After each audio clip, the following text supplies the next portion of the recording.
vous posez la question de savoir quels sont les moyens les plus simples de prouver que la Terre est ronde, parce qu'apparemment c'est un sujet dont nous débattons, et je n'ai aucune idée du pourquoi.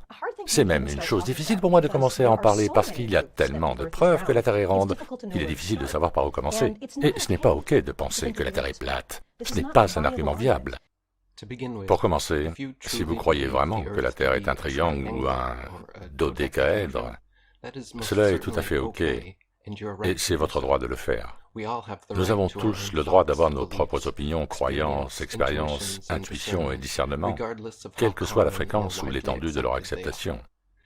Dire d'emblée aux gens que le fait d'avoir une perspective différente de la vôtre n'est, je cite, « pas acceptable » est incroyablement narcissique, abusif, et n'est qu'une tentative d'infantilisation de l'auditeur en lui faisant accepter le fallacieux rappel à l'autorité. Il est tout à fait normal de remettre en question la forme de la Terre. En fait, la méthode scientifique elle-même exige un questionnement constant et des expérimentations pour obtenir des conclusions de plus en plus précises. Une fois que le postulat scientifique se solidifie en un dogme incontestable, il devient religion et non science. Et les gens qui exigent votre allégeance à leur dogme, comme Michel ici, agissent bien plus comme des prêtres évangélistes que comme de vrais scientifiques. La NASA elle-même a déjà modifié la prétendue forme de la Terre 3 fois dans sa courte histoire, en nous disant tout d'abord que nous vivons sur une sphère parfaite, puis en changeant de forme pour devenir une sphère aplatie au pôle, puis se transformant à nouveau en une poire sphéroïde boursouflée à l'hémisphère sud. J'ai des amis qui ont été sur la Station spatiale internationale et qui ont fait le tour de la Terre une fois toutes les 90 minutes. Vous savez, j'ai eu une expérience personnelle avec des gens qui ont été dans l'espace et qui ont pu voir de leurs propres yeux que la Terre était ronde. Et bien sûr, de nombreuses images étonnantes de l'espace ont été prises. Et elles sont si belles, toutes ces photos de la Terre. Je ne sais donc vraiment pas ce qui se passe en ce moment avec cette idée que la Terre est plate.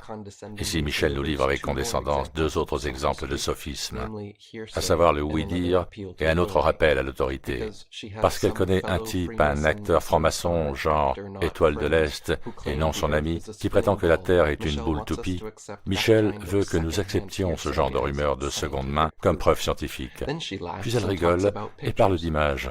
Ce genre de photos, vous voulez dire? Ou celle-ci? Il a été directement demandé à Michel de pouvoir scientifiquement prouver son affirmation, et les 2 premières preuves qu'elle donne sont parce que les autres le pensent, les autres le disent, et parce qu'il y a des images. Bien, Michel, je sais que vous le savez déjà, mais les gens peuvent mentir. Les images peuvent être truquées, et aucune de celles-ci ne peuvent être acceptées comme preuve scientifique. Alors pourquoi tournez-vous autour de cette question à l'aide de sophismes et de condescendance, au lieu de simplement fournir des preuves concrètes de votre affirmation? Il y a des preuves tout autour de vous, et ce n'est pas difficile de savoir que la Terre est ronde. En fait, les gens le savent depuis longtemps, plus de 2000 ans. Les anciens Grecs avaient en fait un nombre de preuves vraiment élégantes et merveilleuses que la Terre est une sphère, une des choses que vous pouvez vous-même voir avec une paire de jumelles, et que si vous allez au bord d'un lac sur lequel se trouvent des bateaux, plus ceux-ci sont éloignés, moins vous apercevez leur coque, qui disparaîtra de plus en plus bas pour ne laisser apparaître que leur mât. Et alors que les bateaux continuent de s'éloigner de plus en plus loin, la dernière chose que vous verrez sera le haut de leur mât. Ceci parce que les bateaux dépassent l'horizon qui est courbé. Donc une fois qu'elle a enfin fait le tour de ces soi-disant 3 preuves scientifiques que la Terre est une boule, on constate qu'elles proviennent toutes d'astronomes de la Grèce antique, qui ont été discrédités depuis leur présentation, même à cette époque. Sa première est l'affirmation genre dinosaure que les navires qui disparaissent au-delà de l'horizon, la coque en premier, prouvent en quelque sorte que la Terre est un globe. Le fait est que la loi de la perspective sur les surfaces planes dicte et nécessite cette occurrence. Par exemple, une fille portant une robe qui s'éloigne vers l'horizon semblera s'enfoncer dans la terre au fur et à mesure qu'elle avance. Ses pieds disparaîtront en premier, et la distance entre le sol et le bas de sa robe diminuera progressivement jusqu'à environ un demi-mile. Il semble que sa robe touche le sol alors qu'elle marche avec des jambes invisibles. La même chose se produit avec les voitures qui s'éloignent à grande vitesse. Les essieux s'abaissent progressivement et les roues disparaissent, jusqu'à ce qu'il semble que la voiture glisse sur sa carrosserie. Tel est le cas sur les surfaces planes. Les parties les plus basses d'un objet qui s'éloigne d'un point d'observation donné disparaissent nécessairement avant ses parties les plus hautes. Aujourd'hui, avec les télescopes et les appareils photo modernes, nous pouvons également le prouver en zoomant avec succès sur les navires qui ont dépassé l'horizon, ce qui les ramène complètement à la vue, la coque et tout le reste. Maintenant, une autre manière de constater que vous êtes sur une sphère est de se demander comment il existe sur une Terre une chose appelée les tropiques.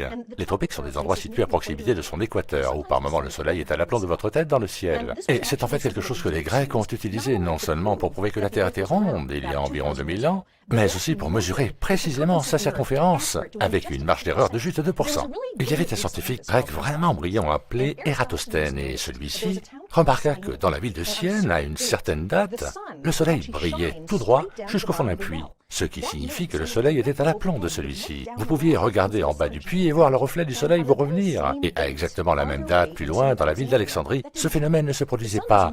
Le soleil n'était pas à l'aplomb de votre tête, il y avait un léger angle. Et tout ce qu'Ératosthène a fait est de mesurer la différence de l'angle du soleil. Et il a déduit que ce changement d'angle d'une ville par rapport à l'autre était probablement le signe que nous étions sur une surface incurvée. Donc, une autre preuve très simple est qu'à n'importe quelle date, dans différentes villes et dans différents lieux autour du monde, le soleil se situe à un angle différent dans le ciel, ce qui n'arrivait pas si la Terre n'était pas ronde. Pour sa deuxième preuve supposée, Michel nous raconte l'histoire d'Ératosthène qui a noté qu'à midi à Sienne, pendant le solstice d'été, le soleil ne produisait pas d'ombre et que ses rayons pouvaient atteindre directement le fond de son puits, alors que dans le même temps à Alexandrie, une barre métallique verticale fichée dans le sol produisait une ombre importante, en tenant compte de la longueur de l'ombre et de sa distance supposée avec le soleil. Ératosthène utilisa une méthode de mesure de la circonférence de la Terre proche de ce que les astronomes héliocentriques utilisent encore aujourd'hui. Cependant, le fait est que les calculs d'Ératosthène ont été faits en supposant que le Soleil était à des millions de kilomètres, de sorte que ses rayons se projettent de manière parfaitement parallèle, même sur des points aussi divergents que Sienne et Alexandrie. Ce postulat erroné a conduit à sa conclusion tout aussi erronée, qui a finalement été exposée dès l'invention du sextant nautique. En utilisant des sextants et la trigonométrie du plan par la mesure de l'angle du Soleil simultanément entre deux points de la Terre et en tenant compte de leur distance l'un par rapport à l'autre, le théorème de Pythagore révèle à la fois la hauteur et les dimensions du Soleil. En utilisant cette méthode, il a été calculé à plusieurs reprises que le Soleil et la Lune étaient d'environ 32 miles de diamètre et à 3000 miles de la surface de la Terre. Les ballons de haute altitude ont également filmé les hotspots de l'éclairage du soleil sur les nuages, prouvant qu'il est local, agissant comme un projecteur, et non pas une boule de gaz brûlant à des millions de kilomètres de distance, comme le supposent les héliocentristes.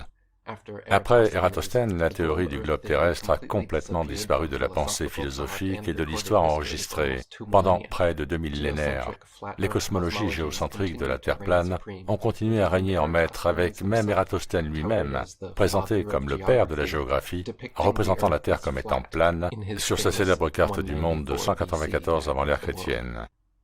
Et il y a d'autres preuves qui sont un peu plus obscures, mais en fait vraiment charmantes, et l'une d'elles consiste à observer ce qui se passe pendant une éclipse lunaire. Bon, une éclipse lunaire se produit lorsque la Terre projette son ombre sur la Lune. Ce qui se passe dans ce cas, c'est que le Soleil est d'un côté de la Terre, celle-ci est au milieu, et c'est la Terre, l'ombre de la Terre qui est projetée sur la Lune, et alors que l'ombre se déplace sur la Lune, vous remarquerez que l'ombre est incurvée, elle est ronde. Donc quelque chose comme le Soleil qui est plus grand que la Terre et est capable de projeter l'ombre de la Terre sur la Lune peut en fait vous indiquer la forme de la Terre. Sa dernière et plus ridicule preuve supposée de la forme de la Terre sous nos pieds est accomplie en regardant une lumière dans le ciel.